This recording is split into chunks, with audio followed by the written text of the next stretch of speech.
வெங்கட சுப்பிரமணியா கூப்பிடியா இருந்தால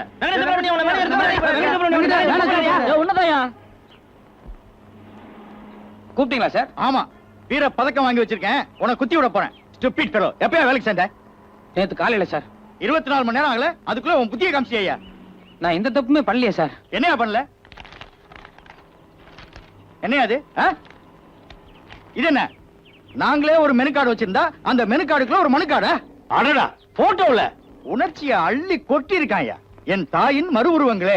எம்காம் பட்டதாரியான இந்த வெங்கட சுப்பிரமணியன் படிப்புக்கு தகுந்த வேலை கிடைக்காத காரணத்தால் உங்கள் முன் ஒரு சர்வராக நிற்கிறேன். உங்களால் எனக்கு வேலை கொடுக்க முடியவில்லை என்றாலும் உங்களுக்கு தெரிந்தவரிடம் சிபாரிசாவது செய்யுங்கள். பிரதமராக வரக்கூட தகுதியுள்ள கே வெங்கட சுப்பிரமணியன் எம்காம். நோட்டீஸ் அன்பளிப்பு பிச்சை பெரியண்ணன். ஏயா இங்க வர்றவங்களா காபி சாப்பிட வர்றாங்களா இல்ல உன் கர்ணமனுவை பரிசீலிக்க வர்றாங்களா? கஸ்டமர்ஸ் எல்லாம் கம்ப்ளைண்ட் பண்றாங்கல்ல. யார் சார் கம்ப்ளைண்ட் பண்ணது? நான் தான் மேன். இதெல்லாம் எனக்கு பிடிக்காது. நீசன் சார்